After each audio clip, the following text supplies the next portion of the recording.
Hello student, welcome you in today chemistry class. Student, आज की class में हम स्टडी करने जा रहे हैं बहुत difficult chapter that is electrochemistry. ऐसा कई सारे स्टूडेंट ने मुझको लिखा है कि सर ये चैप्टर बहुत ज़्यादा डिफिकल्ट है, हमको समझ में नहीं आता। प्लीज़ आप इस पर वीडियोस बनाइए जिससे कि हम इसको समझ पाएँ। सर, हमने जो conductor insulator 9th 10th class 8th class से पढ़ रहे हैं, लेकिन जब क्वेश्चंस आते हैं हमारे गलत हो जाते हैं और मार्क्स डिडक्ट हो जाते हैं। तो आज की वीडियो के बाद स्टूडेंट आपके ये सारे क्वेश्चंस गलत नहीं होंगे। हम बिल्कुल बेसिक से स्टार्ट करेंगे। तो आप इसके नोट्स बनाइए स्टूडेंट, और नीडी स्टूडेंट को शेयर करिएगा जो ट्यूशन अफोर्ड नहीं कर पाते, क्योंकि मेरा एम ये है कि ज़्यादा से ज़्यादा बच्चे एडुकेट हो पाएँ और उनको ज़्यादा से अच्छे समझ में आ पाए, जिससे वो केमिस्ट्री में अपना फ्यूचर कुछ बना पाएँ। तो इसे स्टार्ट करते हैं। पहली चीज़ टर्म आती है इलेक्ट्रोकेमिस्ट्री है क्या और इसके क्या यूज़ हैं। अगर कोई जनरली कॉमन बंदा आपसे पूछता है कि आप चैप्टर ये पढ़ रहे हो, क्यों ये 12th में चैप्टर है, क्यों ये आईटीज़ वगैरह एग्जाम में आता है, क्यों ये नीट में आता है, तो इसका student daily day to day life में बहुत ज़्यादा इंपॉर्टेंस है। जैसे मोबाइल है ना, मोबाइल में जो बैटरीज हम यूज़ कर रहे हैं वो है इलेक्ट्रोकेमिस्ट्री की देन। लैपटॉप है ना, ट्रिमर, ड्रोन, इन सब में जो बैटरीज यूज़ हो रही हैं वो एक एप्लीकेशन है इलेक्ट्रोकेमिस्ट्री की। जब बैटरीज नहीं थी स्टूडेंट 50-60 ईयर्स पहले, तब हम सेल्स का यूज़ करते थे, रेडियो में यूज़ करते थे, ट्रांजिस्टर्स वगैरह में यूज़ करते थे, टॉर्च में हम सेल यूज़ करते थे, बड़े बड़े एवरेडी के सेल्स। वो सब बेस्ड था इलेक्ट्रोकेमिस्ट्री पर। तो पहले से हम डेफिनेशन देख लेते हैं जल्दी से। Electrochemistry is the branch of chemistry which deals with the conversion of chemical energy into electrical energy. Student, जब आप कोई सेल देखते हो, जब उसको ब्रेक ब्रेक करते हो आप, तो उसके अंदर केमिकल फील्ड होते हैं, वही इलेक्ट्रिकल एनर्जी देते हैं, जिससे कि इलेक्ट्रिकल गैजेट्स जो हैं वो चल पाते हैं। ट्रांजिस्टर वर्क कर पाता है, जो क्लॉक होती है वॉल की वो वर्क कर पाती है, because chemical energy producing the electrical energy. इसी तरीके से जब आप कोई मशीन्स के आयरन के जब आप ऑब्जेक्ट बनाते हो, तो आपको मालूम है कि आयरन पर रस्ट लग जाती है। तो उन टूल्स को रस्टिंग से प्रोटेक्ट करने के लिए हम दूसरे मेटल जिंक वगैरह की उस पर गैल्वेनाइजेशन करते हैं। वो क्या करते हैं, हम इलेक्ट्रिसिटी की हेल्प से हम एक मेटल के ऊपर दूसरे मेटल की लेयर कर देते हैं, तो वो कहलाता है इलेक्ट्रोप्लेटिंग। तो स्टूडेंट, वो भी एक एप्लीकेशन है इलेक्ट्रोकेमिस्ट्री की।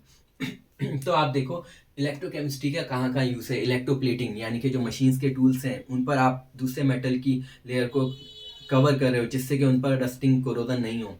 Next, electro refining. जब हम ओर्स से मेटल्स निकालते हैं तो स्टूडेंट वो प्योर नहीं होता है जितना हमें मिलता है, ठीक है, तो हम उसको प्योर करते हैं due to the electro refining method.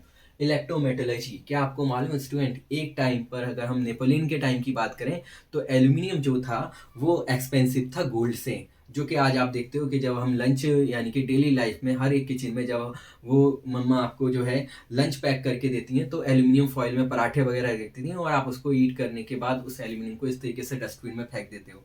तो उस टाइम पर क्या था कि एल्यूमिनियम जो कि जो कि गोल्ड से ज़्यादा एबंडेंट था, लेकिन उसका जो एक्सट्रैक्शन था वो इजी नहीं था। इसकी वजह से एल्यूमिनियम जो था स्टूडेंट वो उस टाइम पर बहुत ज़्यादा एक्सपेंसिव था as compare to the gold.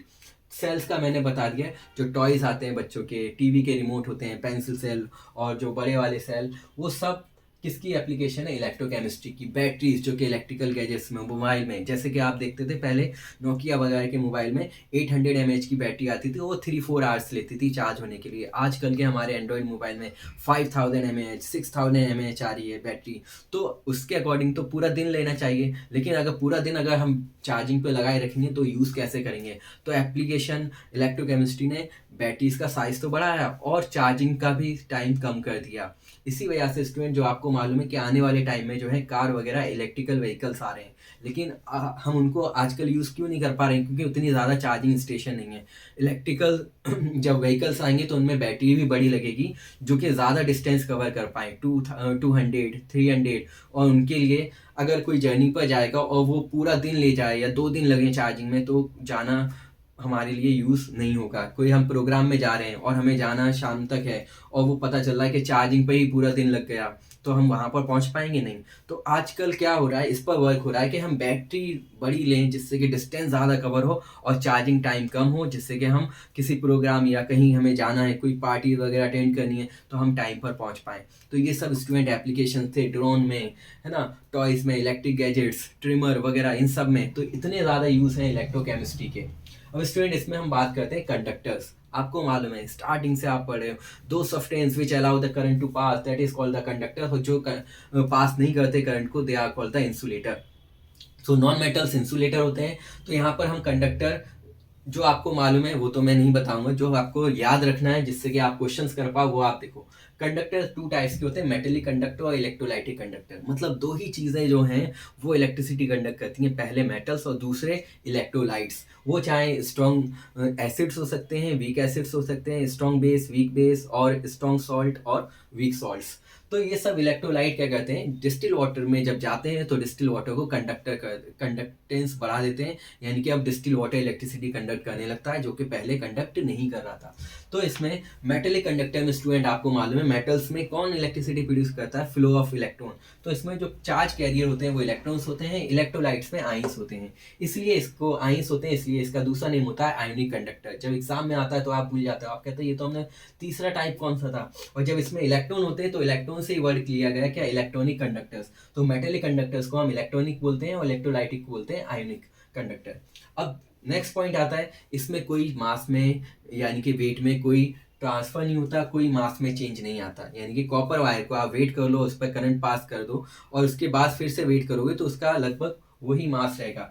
जबकि इलेक्ट्रोलाइटिक के केस में ऐसा नहीं है। आपको मालूम होती है इलेक्ट्रोलाइटिक सेल में टू रॉड्स होती हैं, एनोड और कैथोड। एनोड जो होती है स्टूडेंट वो पॉजिटिव होती है और कैथोड जो होती है वो नेगेटिव होती है। जब आप किसी सॉल्ट की इलेक्ट्रोलाइसिस कराते हो तो कैटाइंस जो होती है वो कैथोड पर जाती है, यानी कि एनोड क्या होती है का मास कम हो जाता है और कैथोड का मास बढ़ जाता है। तो यहाँ पर मास में चेंज होगा। नेक्स्ट इंपॉर्टेंट पॉइंट, टेम्परेचर के साथ जो मेटेलिक कंडक्टर होता है स्टूडेंट वो कम होने लगता है, जो कि इलेक्ट्रोलाइटिक कंडक्टर बढ़ने लगता है। ऐसा क्यों होता है इसको समझते हैं। मेटल्स जैसे ये मैंने सोडियम की एक लैटिस ली है जिसमें ये सोडियम आइंस है और ये इलेक्ट्रॉन्स हैं।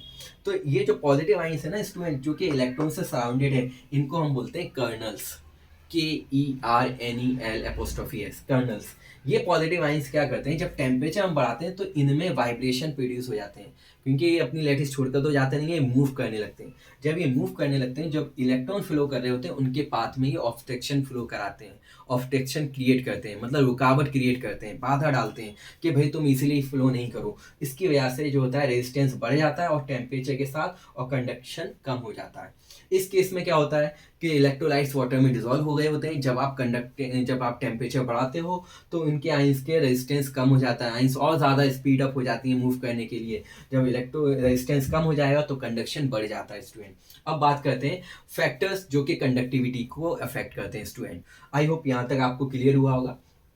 पहला फैक्टर है टाइप ऑफ कंडक्टर, यानी स्टूडेंट मैंने आपको दो टाइप के कंडक्टर दिए, मेटेलिक और इलेक्ट्रोलाइटिक। आपसे पूछा जाए कौन सा बेटर होता है तो आपका आंसर होगा metallic conductor is the good as compare to the electrolytic conductor. इसके क्वेश्चंस हम करेंगे तो और ज़्यादा क्लियर हो जाएगा। नेक्स्ट आता है टाइप ऑफ इलेक्ट्रोलाइट, यानी कि एक सॉल्यूशन स्ट्रॉन्ग इलेक्ट्रोलाइट का, एक है वीक इलेक्ट्रोलाइट। तब तो student strong electrolyte electric conduction ज़्यादा करेंगे as compare to the weak electrolyte. फिर आता है इंपॉर्टेंट पॉइंट, इलेक्ट्रोलाइट्स का नंबर ऑफ पार्टिकल। स्टूडेंट जिस इलेक्ट्रोलाइट के अंदर जितनी ज़्यादा आइंस होंगे, जितने ज़्यादा पार्टिकल्स प्रोड्यूस करेगा, उसकी कंडक्टिविटी भी उतनी ज़्यादा होगी। जैसे अगर मैं KCl कहूँ तो KCl दो आइंस प्रोड्यूस करता है, K positive and Cl negative, और CaCl2 3 प्रोड्यूस करेगा, 1 Ca और 2 Cl।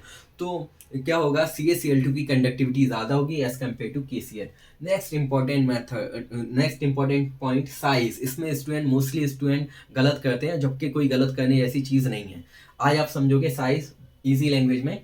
दो मीडियम होते हैं, एक्वस यानी कि वाटर मीडियम और दूसरा होता है नॉन एक्वस। तो स्टूडेंट क्या होता है कि जब अगर हम नॉन एक्वस मीडियम लेते हैं, पानी नहीं लेंगे, तो क्या होता है कि जिसका साइज ज़्यादा होगा उसकी कंडक्टिविटी कम होगी, यानी कि वाटर नहीं है। तो अगर लिथियम आयन की बात करूं स्टूडेंट, Li पॉजिटिव और K पॉजिटिव दोनों ही सेम ग्रुप को बिलोंग करते हैं, फर्स्ट ग्रुप को, एल्कली मेटल्स को। इसका इनका साइज छोटा है और इसका साइज बड़ा है। तो अब यहाँ पर मीडियम क्या है स्टूडेंट, अगर नॉन एक्वस है यानी कि वाटर नहीं है, तो आपको मालूम है किसका साइज बड़ा है, पोटेशियम का। तो कंडक्टिविटी पोटेशियम की कम होगी। यानी कि अगर जैसे एक एलिफेंट है और हॉर्स है, तो साइज आपको मालूम है एलिफेंट का बड़ा है और खाली रोड दे दिया जाए, ठीक है, जिस पर पानी नहीं हो, तो आप मालूम है कि साइज किसका बड़ा है, एलिफेंट का। तो एलिफेंट क्या तेजी से दौड़ पाएगा, नहीं। तो एलिफेंट की कंडक्टिविटी क्या होगी, कम होगी। तो पोटेशियम आयन का साइज बड़ा है इसलिए इसकी कंडक्टिविटी कम होगी। तो किसकी कंडक्टिविटी ज़्यादा होगी स्टूडेंट, लिथियम की। तो ये यहाँ ये एरो कर रहा हूँ कि लिथियम आयन की कंडक्टिविटी ज़्यादा है as compare to potassium ion. अब स्टूडेंट वाटर अगर मैं डाल दूं तो क्या होगा कि जो छोटी आइंस होती है स्टूडेंट, उसकी सॉल्वेशन पावर बहुत ज़्यादा होती है, यानी छोटी आइन पानी में डूब जाती है और मतलब ज़्यादा हाइड्रेट होती है, जिसकी वजह से उसका मास भारी हो जाता है, बढ़ जाता है। तो अगर मैं यहाँ पर कहूँ लिथियम और पोटेशियम अगर एक्वस मीडियम है तो कौन ज़्यादा सॉल्वेशन होगा किस आइन के अंदर, तो स्टूडेंट होगा लिथियम के अंदर। अब लिथियम के अंदर सॉल्वेशन ज़्यादा हुआ, यानी वाटर ज़्यादा उसने एब्जॉर्ब कर लिया, तो अब वो हैवी आइंस हो जाएगी, वो मूव नहीं करेगी। तो उस केस में जो जिसका साइज बड़ा होगा वो आइंस ज़्यादा इलेक्ट्रिसिटी कंडक्ट करेगी as compare to the smaller ion. तो आई होप ये क्लियर हो गया होगा, नहीं हुआ तो आप एक और बार रिपीट करके देख लेना, समझ में आ जाएगा वीडियो को। नेक्स्ट अब इस पर क्वेश्चंस करते हैं जिससे कि गलत नहीं हो। तो स्टूडेंट यहाँ पर आपको दो दिए हैं, एक कॉपर वायर है और एक ये है कॉपर सल्फेट सॉल्यूशन। तो स्टूडेंट किसकी कौन ज़्यादा एक करंट पास करेगा, तो आंसर होगा कॉपर। क्यों होगा, क्योंकि कॉपर जो है वो मेटेलिक कंडक्टर है और CuSO4 जो है स्टूडेंट वो इलेक्ट्रोलाइटिक कंडक्टर है, और हमने पढ़ा मेटेलिक कंडक्टर ज़्यादा बेटर होते हैं एज कम्पेयर टू इलेक्ट्रोलाइटिक। तो अब गलती नहीं करना, आई थिंक फर्स्ट क्वेश्चन आपको क्लियर हो गया हो। अब स्टूडेंट वन लाइन में ये दे दिया था 0.2 m NaCl है और 0.2 m MgCl2 है, तो कौन ज़्यादा करंट प्रोड्यूस करेगा। तो स्टूडेंट आपको क्या फंडा लगाना है, नंबर ऑफ पार्टिकल्स का। तो यहाँ देखो कंसंट्रेशन सेम है, पार्टिकल दोनों ही इलेक्ट्रोलाइट हैं, तो कौन ज़्यादा आइंस प्रोड्यूस करेगा, किसके अंदर आइंस ज़्यादा प्रोड्यूस होंगी, इसके अंदर 3 और इसके अंदर 2, तो ये ज़्यादा करंट प्रोड्यूस करेगा, मतलब ये ज़्यादा कंडक्ट करेगा एज कम्पेयर टू NaCl। अब स्टूडेंट यहाँ पर आता है 0.5 m HCl और 1 m HCl, यानी कि जो इलेक्ट्रोलाइट है वो सेम है, सिर्फ क्या चेंज हो गया, कंसंट्रेशन। तो मैंने बताया कंसंट्रेशन ज़्यादा, तो यानी कि आइंस जो होगी वो इजीली मूव नहीं कर पाएगी। यानी कि अगर मैं कहूँ कि एक वाटर है और एक हनी है, तो कौन ज़्यादा विस्कस है स्टूडेंट, हनी। और मैं कहूँ कोई आइंस को मूव करना हो तो हनी में इजीली मूव करेगी या वाटर में, तो आप कहोगे वाटर में, क्योंकि वाटर में कंसंट्रेशन कम है, हिंड्रेंस क्या है, ऑब्स्ट्रक्शन क्या है, कम है, और हनी में वो आइन ज़्यादा इजीली मूव नहीं करेगी। तो इसलिए कंसंट्रेशन हम यहाँ देखें HCl, इन दोनों में HCl और HCl कंसंट्रेशन कम किसका है, इसका, तो ये ज़्यादा स्टूडेंट इलेक्ट्रिसिटी कंडक्ट करेगा as compare to 1 m HCl। Next आते हैं 0.1 m और 0.1 m, ये HCl और ये NaCl। तो स्टूडेंट यहाँ पर साइज किस साइन का छोटा है, H का, एज कम्पेयर टू Na, तो ये ज़्यादा इलेक्ट्रिसिटी प्रोड्यूस करेगी, कंडक्ट करेगी as compare to this one, conduction करेगी। अब यहाँ पर स्टूडेंट 0.1 m एसिटिक एसिड है और 0.1 m HCl है, तो यहाँ फंडा क्या लगाओगे आप, यहाँ कॉन्सेप्ट क्या लगाओगे कि कंसंट्रेशन तो सेम है, ये भी एसिड है ये भी एसिड है, लेकिन ये स्टूडेंट स्ट्रॉन्ग इलेक्ट्रोलाइट है और ये वीक इलेक्ट्रोलाइट है, तो कौन ज़्यादा कंडक्शन शो करेगा, HCl स्ट्रॉन्ग इलेक्ट्रोलाइट, तो ये इसका आंसर ये होगा। नेक्स्ट है सिल्वर वायर, सिल्वर वायर दोनों ही मेटल्स हैं स्टूडेंट, तो अब ये कॉन्सेप्ट लगाओगे, इसमें टेम्परेचर कम है और इसमें ज़्यादा है, टेम्परेचर बढ़ने पर मेटेलिक कंडक्शन कम होता है, तो कौन ज़्यादा कंडक्टेंस शो करेगा, ये ज़्यादा इलेक्ट्रिसिटी कंडक्ट करेगा। अब नेक्स्ट आते हैं 0.1 m NH2CONH2, ये स्टूडेंट ये है यूरिया, और ये दे रखा है 0.1 m एसिटिक एसिड, ये वीक इलेक्ट्रोलाइट है और ये स्टूडेंट नॉन इलेक्ट्रोलाइट है। तो स्टूडेंट मैं बता दूं, नॉन इलेक्ट्रोलाइट वो होते हैं जो वाटर में डिजोल्व होने पर भी इलेक्ट्रिसिटी प्रोड्यूस नहीं करते, जैसे कि सुक्रोज, ग्लूकोज, यानी कि आप शुगर, यानी कि आप शुगर को, जो उसकी सुक्रोज होती है घर पे, जिसको हम चीनी बोलते हैं कॉमन लैंग्वेज में, आप उसका सॉल्यूशन बनाओगे, वो इलेक्ट्रिसिटी कंडक्ट नहीं करेगा। तो ऐसे सफ्टेन जो वाटर में जाने पर भी इलेक्ट्रिसिटी कंडक्ट नहीं कर रहे, क्योंकि वो आइंस प्रोड्यूस नहीं करते, क्योंकि वो कोवेलेंट इन नेचर होते हैं, तो वो कहलाते हैं नॉन इलेक्ट्रोलाइट। तो ये यूरिया जो है स्टूडेंट नॉन इलेक्ट्रोलाइट है और ये वीक इलेक्ट्रोलाइट है, तो आपको मालूम है, हालांकि ये स्ट्रॉन्ग नहीं है फिर भी ये कुछ ना कुछ इलेक्ट्रिसिटी कंडक्ट कर देगा, तो ये ज़्यादा कंडक्शन शो करेगा as compare to this one. Student I hope ये सारी चीज़ें आपको क्लियर हुई होंगी, आप इसके नोट्स बनाइए, स्क्रीनशॉट ले सकते हो और इस नीडी स्टूडेंट को शेयर करो। और स्टूडेंट आप अपनी प्रॉब्लम हमसे शेयर करते हो, हमें बहुत अच्छा लगता है, जिस पर हम वीडियोज़ बनाते हैं, तो आप भी हमारी जो है ये वीडियोज़ को शेयर किया करो, जिससे कि नीडी स्टूडेंट जो कि ट्यूशन अफोर्ड नहीं कर सकते वो भी स्टडी कर पाएँ